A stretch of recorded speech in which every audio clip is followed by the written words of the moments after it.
पर कैंसर का नाम सुनते ही मतलब सबसे पहले तो दिमाग में यही आता है कि पता नहीं क्या होगा।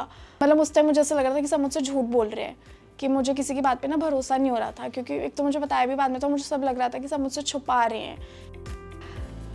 सो मैं मेकअप आर्टिस्ट और कंटेंट क्रिएटर हूँ। मैं वीडियोस बनाती हूँ इंस्टाग्राम पे, यूट्यूब पे, एंड उसके अलावा मैं ब्राइड्स वगैरह का मेकअप करती हूँ। मैं 29 इयर्स की हूँ एंड मेरी शादी को 5 साल हो गए हैं।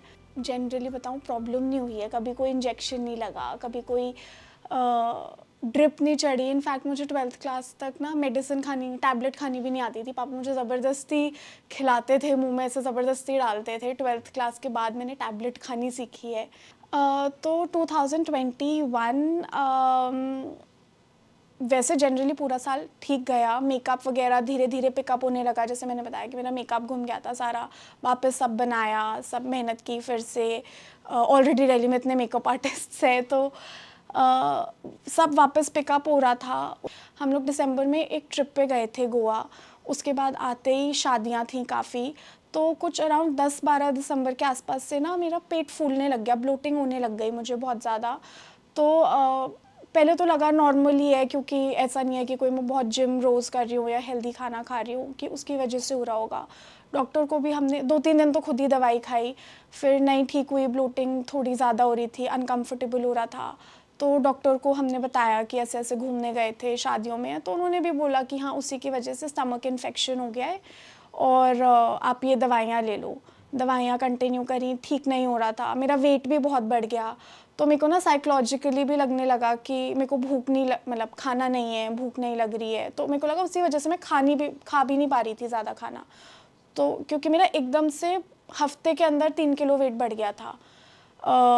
तो यही लगा कि साइकोलॉजिकली मैं एकदम से इतनी वो हो गई, क्योंकि मेरे को हमेशा ना थोड़ा पतला फिट रहना, वीडियोस भी बनाती हूँ, तो मेरे को लगा कि ड्रेसअप होने का शौक़ है, तो शायद इसलिए ना एकदम से साइकोलॉजिकली हो गया है कि खाया नहीं जा रहा है मुझसे वेट की वजह से। पर वो ब्लोटिंग बढ़ती गई। मतलब मेरे को सोने में दिक्कत हो रही थी, लेटने में दिक्कत हो रही थी, चलने में दिक्कत हो रही थी। लोग पर सब यही बोल रहे थे, मतलब मेरे को भी यही लग रहा था, बाहर का खाते हो, हेल्दी खाया करो। पर वो नहीं ठीक हुई। फिर से हमने डॉक्टर को दिखाया, तो उन्होंने बोला अल्ट्रासाउंड करा के देखो आप, क्योंकि पेट बहुत फूल गया था मेरा। तो फिर रिपोर्ट वगैरह आई, तो उसमें आया कि 30 सेंटीमीटर यानी 1 फुट जितनी सिस्ट हो गई है मेरे पेट में। मेरा पूरा पेट उससे फिल हो गया था, पेट में कुछ जगह ही नहीं बची थी किसी चीज़ के लिए, जिसकी वजह से इतना फूल रहा था। और वो बढ़े जा रहा था। मतलब आखिरी के 3-4 दिन में मैं ऐसे लग रही थी जैसे मैं 8 महीने प्रेग्नेंट हूँ। चलने में दिक्कत हो रही थी, बैठने में दिक्कत हो रही थी। तो फिर हमने डॉक्टर को दिखाया, जैसे ही रिपोर्ट आई कोई इशू नहीं। मतलब मेरी साइकिल्स भी हमेशा रेगुलर थी, कभी PCOD, PCOS कोई इशू नहीं हुआ, कभी किसी डॉक्टर को दिखाना पड़ा हो कि ये प्रॉब्लम हो रही है, कुछ नहीं। मतलब मेरी, जैसे मैंने बताया, डेट्स वगैरह भी हमेशा बिल्कुल रेगुलर थी। तो जब डॉक्टर को दिखाया, उन्होंने बोला कि इमिजिएटली अर्जेंट है ये, आपको सर्जरी करानी पड़ेगी, निकलवानी पड़ेगी, ये कभी भी फट सकती है आपके पेट में, ये इतनी बड़ी हो गई है। डॉक्टर भी खुद सरप्राइज थे कि आपको कैसे नहीं पता चला ये, कि मतलब पता ही नहीं है कब से हो रही थी ये या एकदम हुई, कुछ नहीं पता किसी को भी। पहले, इससे पहले कोई दिक्कत नहीं हुई, कुछ फील नहीं हुआ पेट में कभी भी नहीं।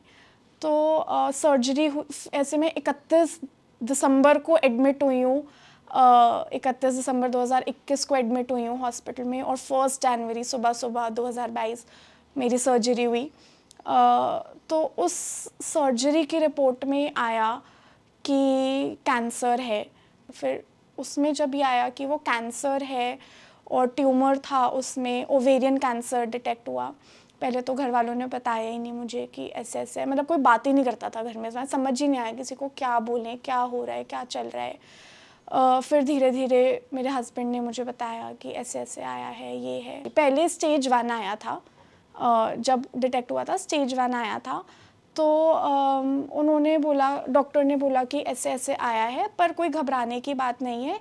अभी और डॉक्टर्स से मिलते हैं और टेस्ट्स वगैरह करते हैं। बहुत ज़्यादा ये हो सकता है कि हो सकता है आपकी दूसरी ओवरी, उन्होंने जब ऑपरेशन किया ना तो सिस्ट निकाली और एक ओवरी भी निकाल दी थी मेरी, क्योंकि ओवेरियन सिस्ट थी तो एक ओवरी ख़राब हो चुकी थी मेरी, तो उन्हें एक ओवरी भी निकालनी पड़ी थी। तो उन्होंने वो ओवरी निकाली, सिस्ट निकाली। बाद में उन्होंने बोला कि ज़्यादा से ज़्यादा हमें हो सकता है दूसरी ओवरी निकालनी पड़े।